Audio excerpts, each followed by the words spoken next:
Hoje vamos falar de estufar, uma técnica relativamente fácil que deriva um bocadinho do assado.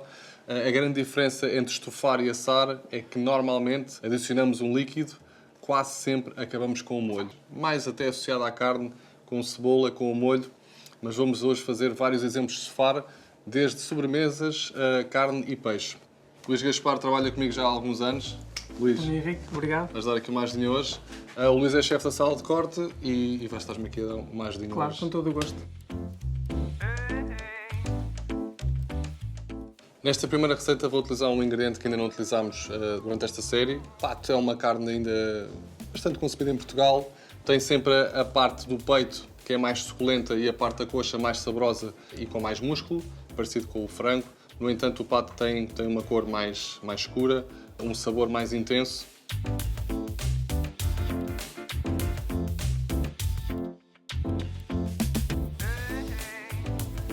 Portanto, o pato já está preparado. Os ingredientes típicos para estufar: essencial, cebola e alho. E depois, a partir daí, podem ir adicionando aqueles legumes mais típicos, o alho francês, a cenoura.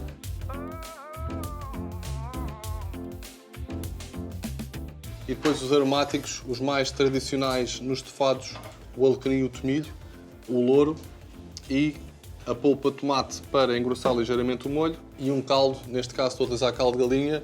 Como nós vamos acompanhar com uma massa, eu não quero também um molho demasiado forte, quero um molho mais suave.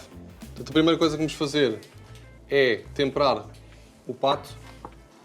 Não vai ser necessário adicionar gordura no tacho, porque o próprio pato já tem bastante gordura e à medida que for aquecendo vai começando a soltar a gordura. Nesta fase é muito importante corar bem, caramelizar bem o pato, que é isso também que vai dar a profundidade de sabor e aquela cor escura depois no molho final que queremos. Quando o pato já estiver bem dourado, vamos retirar. Vamos colocar só aqui em cima da tábua 1 minuto. Vamos juntar os legumes no mesmo tacho. Nesta fase é muito importante aproveitarmos bem todos os sedimentos que ficaram agarrados ao fundo do tacho, envolvê-los muito bem com os legumes, cebola, o alho. Se quiserem um molho mais refinado, nós na fase final passamos os legumes e não os utilizamos. Se quiserem um prato mais rústico, podem aproveitar os legumes e incluí-los no estofado, o molho com a massa. O estofado, para ficar mesmo a derreter na boca, convém ser uma temperatura ligeiramente mais baixa, cozeduras longas. Portanto, neste caso, o pato vai estar mais ou menos 1h30, 2 horas no forno. Depois dos legumes estarem já bem estofados, vou juntar a polpa de tomate.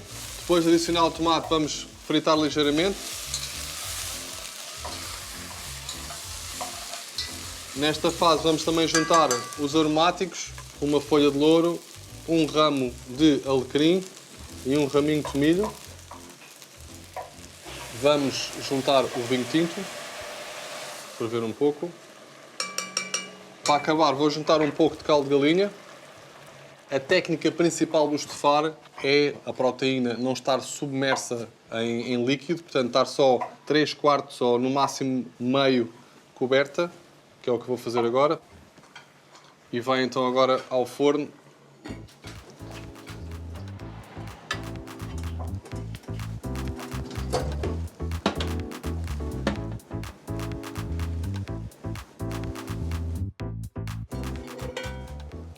Voilá. Portanto, todo este molho aqui vamos aproveitar, vamos agora escorrê-lo de seguida. O importante nesta fase é que o pato esteja bem estofado. Podem ver que ele está uma maravilha. O pato depois desfiado, nesta receita faz todo o sentido os legumes ficarem, visto que temos aqui a cenoura, a pastinaca, a cebola, portanto também vai dar mais consistência à massa. O Luís está ali a cozer a massa, deve estar quase pronta. A única coisa que é importante nesta fase é retirarem o louro, os pedaços de tomilho, todos os aromáticos, o alecrim. E agora vamos voltar a hidratar o pato numa frigideira. Vou juntar o molho, portanto 2 colheres de molho. Vamos aquecer ligeiramente o pato com o molho. Vou juntar só um pouco da água da cozedura da massa. Uma coisa que eu aprendi na cozinha italiana, eles utilizam muito a água da cozedura da massa. A água da cozedura tem a goma da massa que fica na água e ajuda muito bem a trabalhar a consistência do molho. Aqui nesta fase convém não aquecer demasiado, só queremos mesmo que o molho volte a hidratar o pato. E assim que a massa estiver cozida,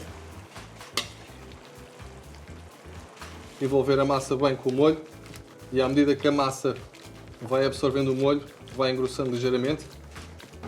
A consistência convém sempre estar bastante úmida. Normalmente o erro nesta fase, temos tendência a deixar que o molho fique demasiado grosso e depois a massa não absorve bem o molho.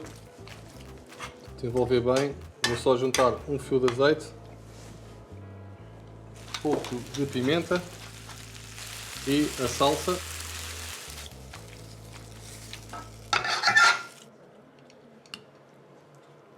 Um prato bastante goloso.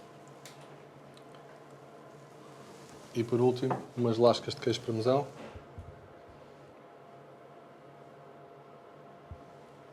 Acho que um prato destes pede mesmo um vinho.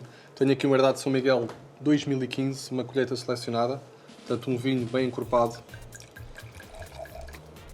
Sem dúvida, um grande vinho para um prato que eu espero que consigam fazer aí em casa. À vossa.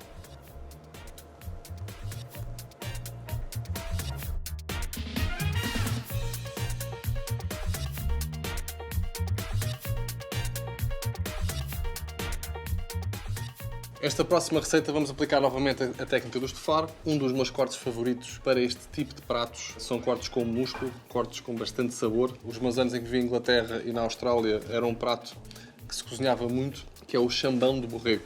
Tem bastante gelatina, tem bastante músculo e a técnica do estofar para mim é sem dúvida a melhor técnica para cozinhar um chambão de borrego. Na receita do pato utilizámos o vinho tinto, a pastinaca, a cebola e a cenoura. Vamos agora utilizar o aipo, que é também um legume muito utilizado nos estofados e que também oferece um sabor especial. E vamos substituir o vinho por cerveja. Neste caso tenho cerveja preta.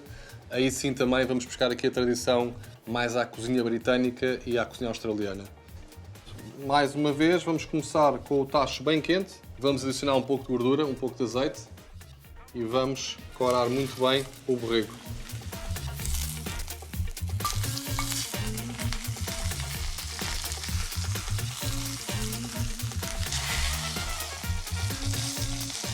Vamos retirar o excesso de gordura do tacho.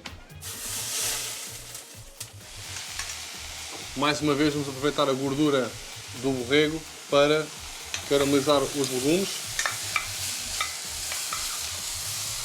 E o alho também vou deixá-lo inteiro com a casca. Vou simplesmente esmagá-lo para aromatizar o nosso molho.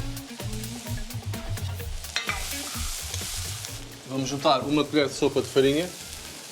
Espalhar bem. E é esta técnica que vai depois engrossar ligeiramente o molho.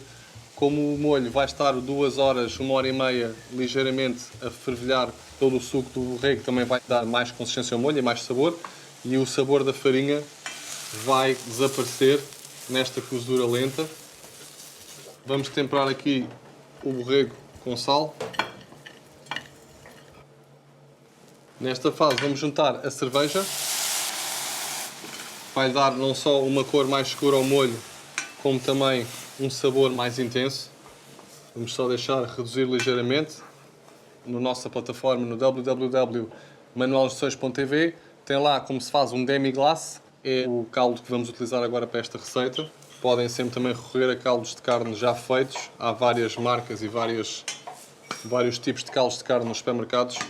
Convém sempre provarem, porque há caldos que são mais concentrados em sal, outros menos, que é para depois não acabarem com um prato salgado. Vou também juntar um pouco de milho, a erva favorita sem dúvida dos nossos estofados. Podem também experimentar o estragão, mas para carnes quase sempre o tomilho e o alecrim são as duas favoritas. Portanto, vamos juntar só um pouco de caldo de carne. E agora vamos juntar o borrego. Mais uma vez estão a ver que a carne não está completamente tapada pelo molho.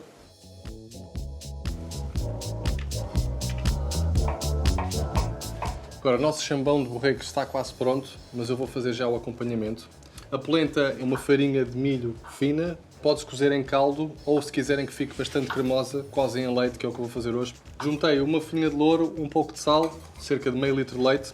Se quiserem uma polenta mais seca, utilizam as proporções quase iguais de polenta para leite. Se quiserem uma polenta mais cremosa, vão juntando o leite. A polenta normalmente é polenta instantânea, portanto coze em 4 a 5 minutos, é que eu vou utilizar agora.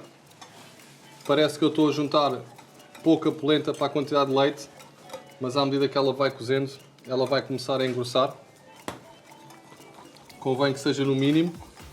A polenta começa assim em erupção como um vulcão. Eu já me queimei gravemente com a polenta, portanto tenham cuidado, sempre a mexer. Se virem que fica demasiado grossa, podem sempre juntar ou um pouco de água ou um pouco mais de leite. Mas ela engrossa muito rapidamente e convém irem mexendo para não ficar com grumos. Se a colocarem no tabuleiro e deixarem arrefecer completamente, ela vai secar e podem cortar então no formato que quiserem. Podem depois levá-la ao forno. Podem gratiná-la. A polenta é super versátil. Estão a ver a consistência? Eu gosto da polenta assim. Pimenta. Um pouco de manteiga e um pouco de queijo. Descartar a folha de louro, que já fez aqui o trabalhinho dela. Podemos desligar. Portanto, tenho aqui uns cogumelos cortados em quartos. Vou só salteá-los rapidamente. Um pouco de azeite, manteiga, sal e pimenta. Muito importante quando estamos a saltear cogumelos, os cogumelos estarem bem secos. Se estiverem úmidos, vão começar a cozer.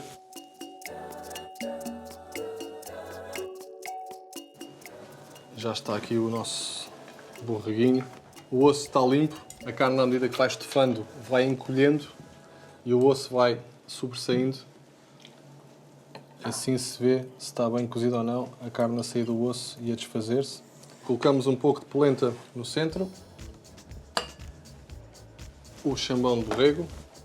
Os cogumelos por cima. E acabamos com o molho por cima. Um bocadinho de salsa picada. E aqui fica o nosso chambão de borrego estufado.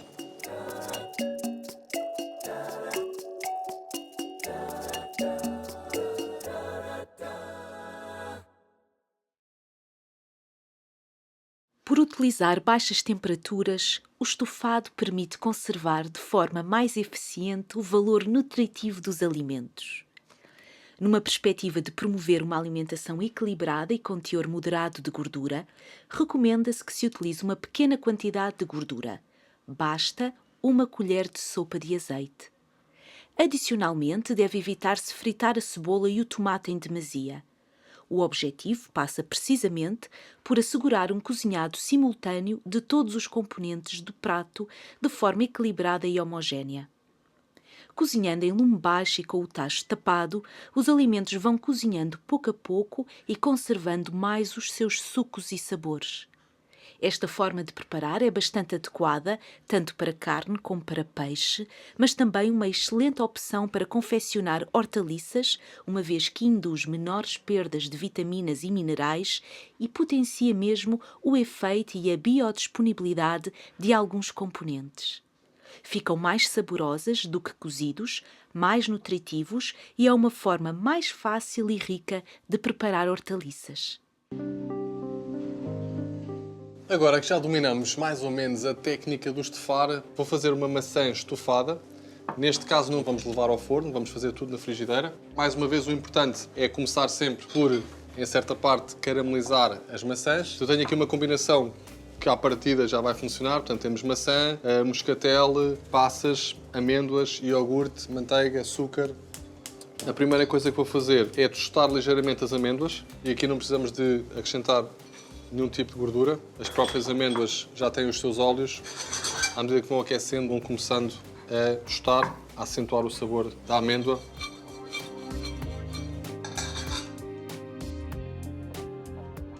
Enquanto isso, vou fazer um sumo de maçã. Faz sentido, quando estamos a utilizar maçã como ingrediente principal, utilizarmos o próprio sumo da maçã para servir de líquido como base para o estofado. Sendo que o moscatel vai dar um toque mais alcoólico, mas ao mesmo tempo mais saboroso também.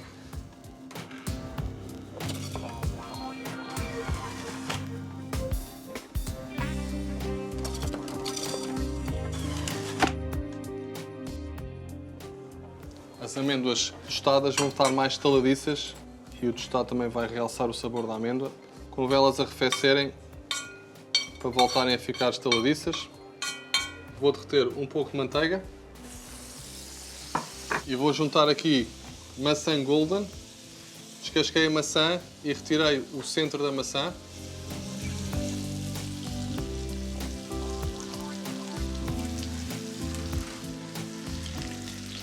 Dourar as maçãs e podemos juntar um pouco de açúcar. Convém sempre provarem as maçãs antes de juntar o açúcar. Se elas forem doces, à partida já não vai precisar muito açúcar.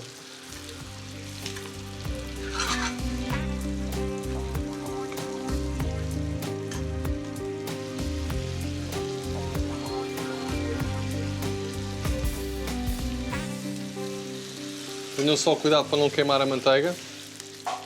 Agora vou adicionar o líquido. Estamos a utilizar um sumo de maçã Granny Smith que é ligeiramente mais acidulado, mais ácido, para também contrastar aqui com os dois tipos de maçã, a Golden e agora a maçã Granny Smith para sumo. Vou juntar as sultanas, vão abrir ligeiramente no molho. A ideia depois no final é ficarmos com um molho assim tipo xarope, com uma textura amanteigada. Vamos tapar e vamos cozinhar as maçãs até conseguirmos colocar uma faca no interior e sair limpinho. Portanto, não queremos cozinhar demasiado as maçãs, porque senão vão-se começar a desfazer. Quando as maçãs estiverem quase cozidas, mas ainda faltar um pouco, vou juntar um moscatel e vou juntar só um pouco de sal. Contraste o sal com o doce da maçã, puxa mais pelo sabor da maçã. Mais 5 minutos.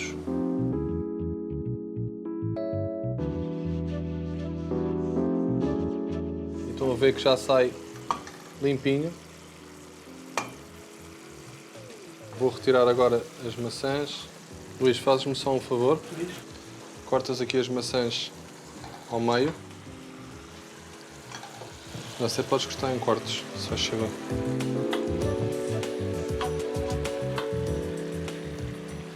Estão a ver o molho, vai ficar bem tipo xarope. Vou só juntar um bocadinho de manteiga. Se o sumo de maçã reduziu demasiado e a maçã ainda está crua, juntam um bocadinho mais de sumo de maçã.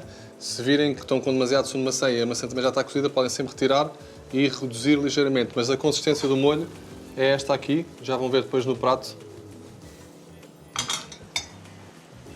Portanto, vamos colocar a maçã assim, de forma desordenada. Elas são pequeninas.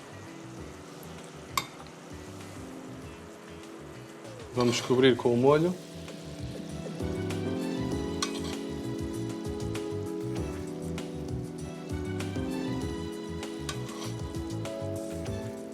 Só juntem as amêndoas mesmo na fase final, para elas não ficarem moles. Colocamos um pouco de iogurte por cima. Só um pouco de canela. E nem parece que estamos a estufar, mas estufamos maçã. E bem, hein, Luís? Espetacular.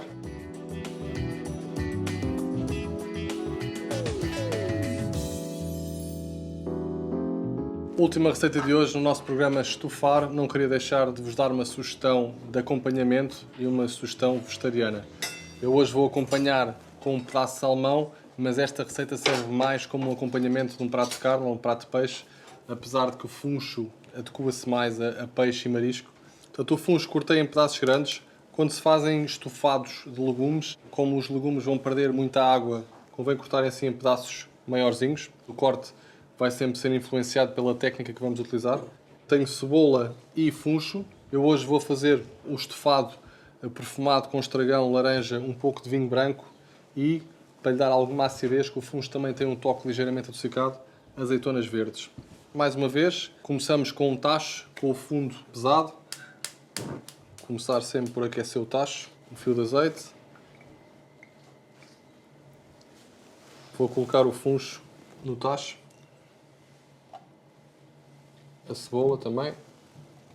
E agora, à medida que ele vai aquecendo, Vou juntar também os cubinhos de manteiga. A manteiga vai puxar aqui pelo sabor do funcho, como também vai amolecer o funcho e vai também ajudar na caramelização. Vou temperar o funcho com um pouco de sal e pimenta. Só um pouco de açúcar para ajudar aqui a caramelizar o funcho. Quando digo um pouco de açúcar, meia colher de chá.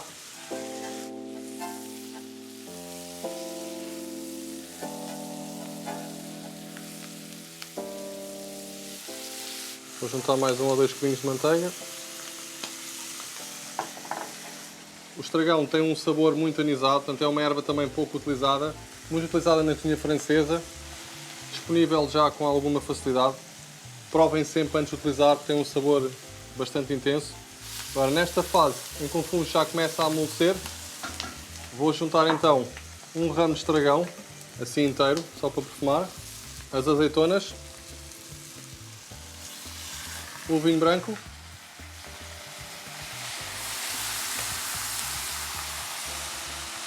e o sumo de laranja.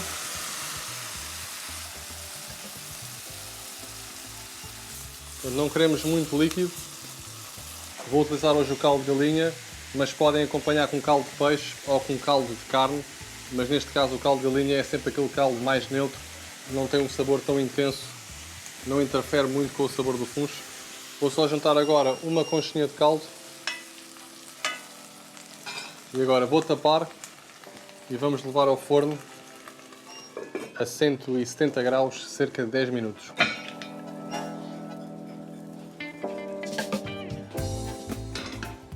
Passados 10, 15 minutos já temos aqui o nosso funcho. A cozedura depende sempre um bocadinho também do corte e da quantidade de líquido que utilizamos. Convém sempre certificar que o funcho, assim que espetam a faca, estão a ver que ele sai com alguma facilidade. Também não o queremos demasiado cozido. Assim está perfeito. O estragão vou retirá-lo agora. O Luís já me tinha assado um pedaço de salmão. Portanto, isto é só uma sugestão de acompanhamento. No entanto, podem fazer com outros tipos de peixe ou com frango. Carnes vermelhas não aconselho tanto para este estofado, visto que o anisado pede muito mais uma carne branca ou um peixe mais delicado. Agora, para realçar aqui o sabor da laranja, vou só finalizar com umas gotinhas de sumo de laranja. A seguir vou raspar aqui a laranja. Convém fazer na fase final, só para termos o perfume fresco. E vou juntar também umas folhinhas de estragão frescas para reforçar.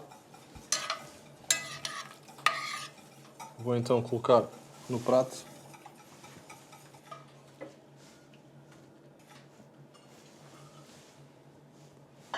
Um bocadinho do molho do estofado, um pouco de estragão e por último o salmão. Já sabem, todas as receitas de hoje estarão disponíveis no www.manualsessões.tv. Continuem também a seguir-nos no nosso Instagram e no nosso Facebook.